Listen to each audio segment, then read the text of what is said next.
DNA जो होता है ये एसिडिक सब्सटेंस होता है, प्रेजेंट होता है न्यूक्लियस में। फर्स्ट आइडेंटिफाई किया गया था फ्रेडरिक मैस्टर के द्वारा 1869 में, बट ये इसका नेम न्यूक्लिन रखे थे।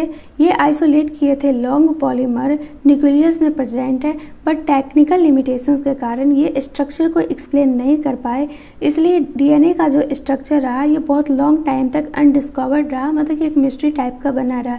फिर 1953 में James Watson and Francis Crick model दिए जिसको कि बोलते हैं डबल हेलिक्स मॉडल। ये बहुत ही सिंपल था एंड फेमस मॉडल था। तो इसमें जो 3 थ्योरी है इसका बहुत ही इम्पोर्टेंट रोल है। फर्स्ट है एक्सरे डिफ्रैक्शन डाटा जिसको कि प्रोड्यूस किया गया था मॉरिस विल्किन एंड रोजानेल फ्रैंकलिन के द्वारा। सेकेंड हॉलमार्क्स आता है बेस पेयरिंग 2 पॉलीन्यूक्लियोटाइड चेन के बीच में, मतलब कि एडिनाइन जो बॉन्ड बनाता है थायमिडाइन के साथ, गुआनिन बॉन्ड बनाता है साइटोसिन के साथ। एंड थर्ड ऑब्जर्वेशन है इरविन चार्गफ का, तो इसको अच्छा से समझते हैं। इरविन चार्गफ के द्वारा बोला गया कि प्यूराइन इज इक्वल टू पायरीमिडाइन होता है। तो प्यूराइन में क्या आता है AG एंड पायरीमिडाइन में जो इससे बॉन्डिंग करता है, तो एडिनाइन में आ जाएगा थायमिडाइन, गुआनिन में आ जाएगा साइटोसिन। तो अगर हम लिखें A + G बराबर T + C, तो इसको हम रेशियो करेंगे A + G / T + C, तो ये इज इक्वल टू 1 आ जाएगा। एंड वही अगर हम प्यूराइन प्लस पायरीमिडाइन करते हैं, मतलब कि दोनों का रेशियो निकालते हैं, तो ये कांस्टेंट आएगा स्पेसिस के लिए। मतलब कि प्यूराइन में देखें तो एडिनाइन बॉन्डिंग करता है थायमिडाइन से, तो ये पायरीमिडाइन में आता है एंड ये प्यूराइन में आता है। फिर अगर हम गुआसिन देखें तो ये प्यूराइन में आता है एंड ये जिससे बॉन्डिंग करेगा वो पायरीमिडाइन में आएगा। तो G+ गुआनिन करेगा साइटोसिन से, तो ये G + C हो गया। एंड इसका रेशियो निकालेंगे तो ये कांस्टेंट आएगा स्पेसिस के लिए। एग्जांपल में देखें तो ये कोई मैन है, इसका A + T जो है वो है 10 एंड G + C जो है वो है 30, तो इसका रेशियो निकालेंगे तो 1/3 आ जाएगा। फिर ये सेकेंड मैन है, इसका A + T जो है वो 30 है एंड G + C जो है ये 90 है, तो इसका रेशियो निकालेंगे तो ये 1/3 आ जाएगा।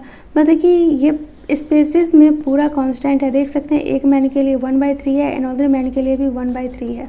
तो वही यहाँ पे बोला गया है इरविन चार्गफ के द्वारा कि adenine and thymine, guanine and cytosine का जो रेशियो होता है ये कांस्टेंट होता है स्पेसिस के लिए।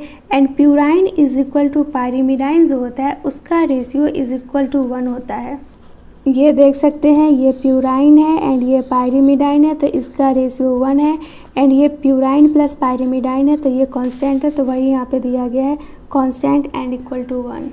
बेस पेयरिंग जो है ये यूनिक प्रॉपर्टी है पॉलीन्यूक्लियोटाइड चेन का, क्योंकि बेस पेयरिंग जो होता है ये कॉम्प्लीमेंट्री होता है। मतलब कि एडिनाइन है तो थायमिडाइन हो जाएगा। कॉम्प्लीमेंट्री का सिंपल मीनिंग ये है कि अगर ये 5 to 3 है तो यहाँ पे एडिनाइन है तो इधर से जो हो जाएगा ये 3 हो जाएगा एंड ये 5 हो जाएगा, तो इधर थायमिडाइन आएगा। देखो ये जो है डबल स्टैंडर्ड डीएनए है, तो यहाँ पे एडिनाइन है एंड इधर थायमिडाइन है, इधर गुआनिन है एंड इधर साइटोसिन है। तो ये जो हो गया डबल स्टैंडर्ड डीएनए, तो इसको बोलते हैं पेरेंटल डीएनए। अब डॉटर डीएनए बनाने के लिए ये दोनों टेम्पलेट के जैसा वर्क करेगा, तो ये टेम्पलेट के जैसा वर्क करेगा एंड ये टेम्पलेट के जैसा वर्क करेगा। तो ये हो गया A, ये हो गया Z, ये हो गया T एंड ये हो गया C। तो अब ये दोनों में अब एक न्यू स्ट्रैंड जो आएगा, तो यहाँ पे एडिनाइन है तो ये बनेगा थायमिडाइन, ये गुआनिन है तो ये बनेगा साइटोसिन। फिर इधर भी एक न्यू स्टैंडर्ड आ जाएगा, तो इधर थायमिडाइन है तो इधर A बनेगा, इधर साइटोसिन है तो इधर G बनेगा। तो यहाँ पे देख सकते हैं AT GC, मतलब कि parental DNA and daughter DNA same है। तो वही यहाँ पे बोला गया है कि डीएनए का ईच स्ट्रैंड टेम्पलेट के जैसा वर्क करेगा, तो साइंथेसिस होगा न्यू स्ट्रैंड का जिसको बोलेंगे डॉटर डीएनए। एंड ये जो डॉटर डीएनए होगा वो एग्जैक्ट पेरेंटल डीएनए के जैसा होगा। अब यहाँ पे फीचर दिया गया है डीएनए के डबल हेलिक्स स्ट्रक्चर का, तो 2 पॉलीन्यूक्लियोटाइड चेन से ये स्ट्रक्चर बनता है एंड इसका जो बैकबोन बना हुआ रहता है, मतलब कि पॉलीन्यूक्लियोटाइड चेन का जो बैकबोन बना रहता है ये शुगर एंड फॉस्फेट से बना रहता है एंड प्रोजेक्ट जो रहता है वो इनसाइड रहता है। मतलब कि ये हो गया 5 to 3 एंड ये हो गया 3 to 5। तो ये बैकबोन तो शुगर एंड फॉस्फेट से बना रहता है एंड इसके ये जो एडिनाइन रहता है एंड ये जो थायमिडाइन रहता है ये देख सकते हैं इनसाइड प्रोजेक्ट है। तो वही यहाँ पे बोला गया है बेस जो रहता है ये प्रोजेक्ट रहता है इनसाइड एंड 2 चेन जो रहता है वो एंटी पैरेलल रहता है, मतलब कि ये है 5 to 3 तो ये हो जाएगा 3 to 5, ये एक दूसरे के एंटी पैरेलल है। एंड थर्ड में बोला गया है कि बेस जो 2 स्ट्रैंड का पेयर रहता है वो हाइड्रोजन बॉन्ड के हेल्प से रहता है। तो इसको देखो कैसे होता है, ये 2 स्ट्रैंड है, इधर एडिनाइन है तो इधर थायमिडाइन होगा, ये दोनों के बीच में 2 हाइड्रोजन बॉन्ड होगा, ये गुआनिन है ये साइटोसिन है तो ये दोनों के बीच में ट्रिपल हाइड्रोजन बॉन्ड होगा। तो वही यहाँ पे दिया गया है एंड बोला गया है कि प्यूराइन जो होता है वो अपोजिट होता है पायरिमिडाइन से, ये जनरेट करता है यूनिफॉर्म डिस्टेंस ये 2 स्ट्रैंड जो है इसके बीच में, मतलब कि यहाँ पे देख सकते हैं इधर प्यूराइन है तो इधर पायरिमिडाइन से, दोनों एक दूसरे के अपोजिट है तो इसके वजह से यूनिफॉर्म डिस्टेंस रहता है ये दोनों हेलिक्स के बीच में। एंड नेक्स्ट दिया गया है 2 चेन जो रहता है ये क्वाइलेट रहता है राइट हैंडेड फैशन में एंड इसका जो पिच जो रहता है ये 3.4 नैनोमीटर का होता है। इसको सिंपल हम नेक्स्ट पेज पे समझते हैं। एंड देखो बेस पेयर कितना होता है एंड एक पिच का लेंथ कितना होता है, फिर 2 बेस पेयर के बीच में डिस्टेंस कितना होता है, तो ये सबको इससे समझते हैं। ये डबल हेलिक्स डीएनए है एंड यहाँ पे एक पिच का जो लेंथ है वो 3.4 नैनोमीटर है।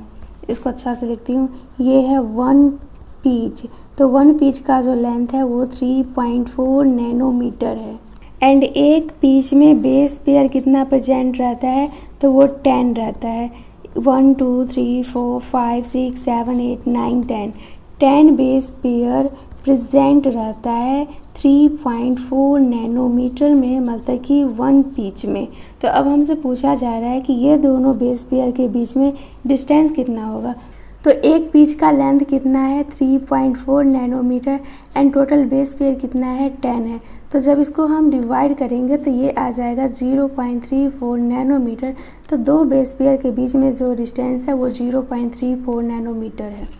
तो वही दिया गया है 2 चेन जो रहता है ये क्वाइलेट रहता है राइट हैंडेड फैशन में एंड एक पीस का जो लेंथ रहता है ये 3.4 नैनोमीटर रहता है एंड इसमें 10 एक पीस में 10 बेस पेयर प्रेजेंट होता है एंड 2 बेस पेयर के बीच में जो डिस्टेंस रहता है वो 0.34 नैनोमीटर रहता है। एंड लास्ट दिया गया है हेलिकल स्ट्रक्चर को जो स्टेबिलिटी प्रोवाइड करता है वो है hydrogen bond and 1 base pair जो स्टेक रहता है ऑर्डर पे, वो यहाँ पे देख सकते हैं ये एक बेस पेयर है, ये एक दूसरे पे स्टेक है।